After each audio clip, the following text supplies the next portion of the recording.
o mundo já começou a fazer uma espécie de movimento, né, para se desacoplar dessa dependência da economia americana,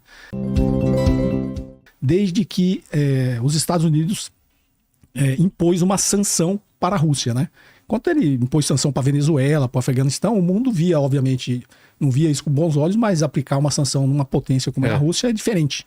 E desde então, a própria China começou a acelerar, né, esse processo de desacoplar sua economia, não ser tão dependente de ativos denominados em dólar, né? Então, desde o primeiro mandato do Trump, em 2016, a China tinha mais de 70% das suas reservas em ativos denominados em dólar, né? Então, de lá para cá, já está abaixo de 50%. Né? Ela já tem diversificado. Obviamente, ela não consegue fazer Quanto ela tudo. tem de dívida A China, se não me engano, está próximo de 600, 700. Ele veio diminuindo. Quem tem mais é o Japão, que é 1,1 trilhão. Se esse pessoal resolve vender isso dólares daí ao mesmo tempo, o que acontece? Na verdade, assim, o sistema financeiro global ele é muito complexo, né? É uma teia muito complexa. Quem tem o título é como qualquer ativo, né? Se você faz um movimento muito grande de venda, você está depreciando o seu próprio ativo, né? Você gera um movimento muito forte na venda. Você tem um prejuízo muito grande. Aí você, digamos assim, o primeiro lote que você tenta colocar, se coloca até num preço que você gostaria, mas o restante você mesmo ajudou a desvalorizar aquele ativo.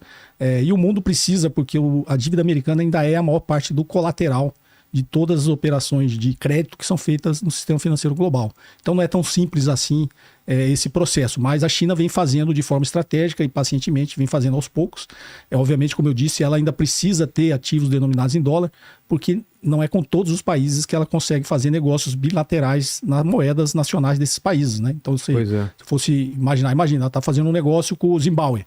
Ela não vai querer aceitar a moeda do Zimbábue. Então, nesses negócios, ela ainda utiliza o dólar.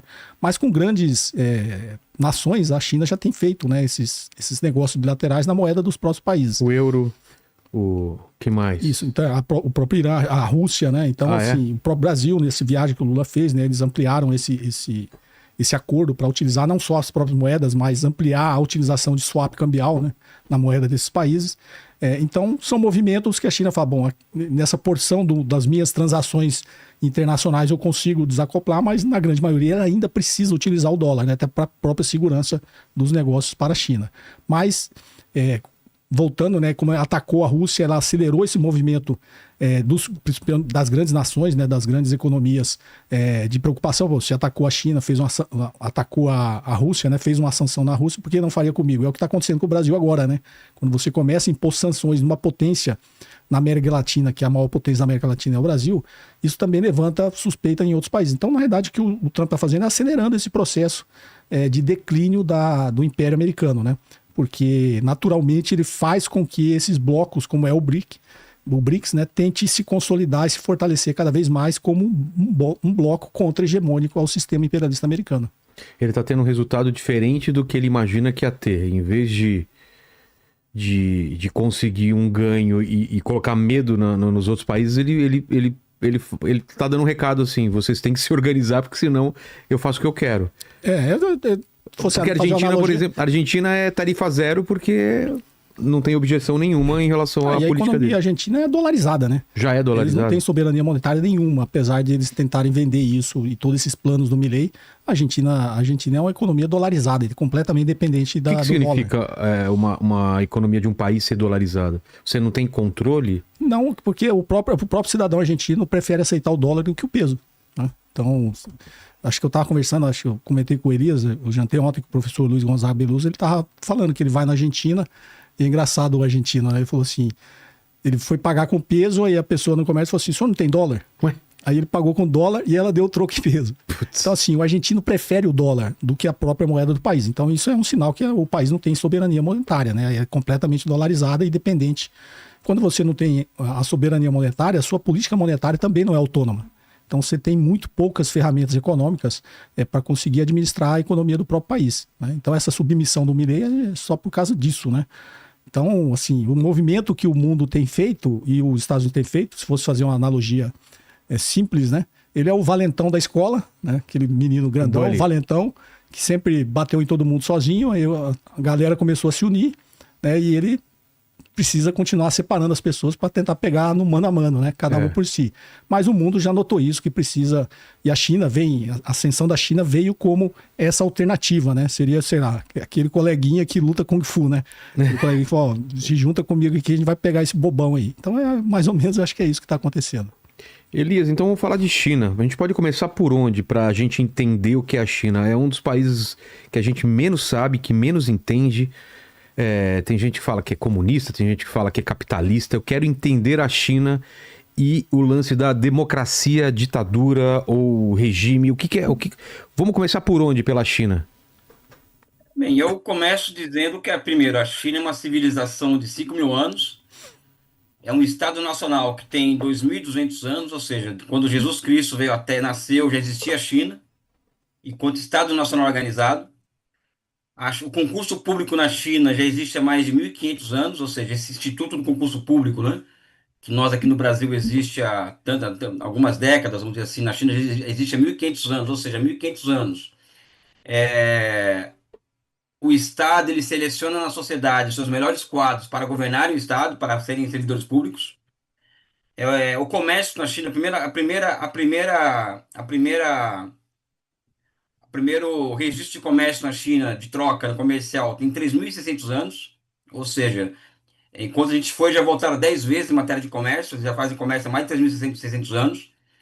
A China, ela é o berço de pelo menos duas filosofias civilizatórias e tolerantes, que é o confucionismo e o taoísmo, ou seja, essas filosofias elas surgem de forma na mesma época histórica da filosofia clássica grega, que é aquela que forma o ser humano ocidental. Isso, por que eu falo, eu trago esses dados históricos, né? E a China já é um estado desenvolvimentista precoce. O que isso quer dizer? A China já opera, vamos dizer assim, grandes intervenções sobre o território há mais de 2.000 anos, o que significa que o Estado chinês já nasce com a incumbência de administrar, por exemplo, intervenções do território por conta das constantes cheias dos seus dois grandes rios, que é o Rio Amarelo e Rio Yangtze. O Estado chinês surge com a incumbência de arrecadar impostos de uma massa de famílias camponesas, né, e entregar esses impostos sob forma de grandes obras públicas, né? Até que tem canais na China, por exemplo, entre rios que tem mais de 2.000 anos. Né? O Grande Canal Chinês tem mais de 1.000 anos. A Grande Muralha tem X anos. Pequim ela surge 600 anos antes de Cristo. A cidade de Pequim, por exemplo. Né? Então a China já é um estado precocemente desenvolvimentista ou precocemente intervencionista desde do seu nascimento, há mais de 2.000 anos. Por que eu trago esses elementos aqui para o início da nossa conversa? Zé Cobori e Vilela. Porque eu acho que é muito complicado você pegar um país com uma história desse tamanho, por exemplo, dessa espessura, e você querer classificar esse país como ditadura ou democracia. O que nós temos que observar é o que a história ela entrega em nível de construção do Estado Nacional e construção de formas históricas de representatividade política que a China hoje acaba espelhando. Então, por exemplo, quando nós observamos que na China antiga existiam comunidades agrárias de milhares de pessoas que tomavam decisões, né? Decisões de autogestão da produção, isso há mais de 1.500 anos atrás, e hoje você tem um regime na China de assembleias populares, no campo e na cidade, ou seja, nível de aldeia, por exemplo. Já existe um alto nível de autogestão, nível de aldeia na China. Mesma coisa nos bairros chineses. Eu morei num bairro de Xangai, por exemplo, em que nada acontecia naquele bairro, nenhuma intervenção pública sem que a Assembleia do bairro, a Assembleia Popular do bairro autorizasse, por exemplo. Isso é uma forma de exercício de democracia direta.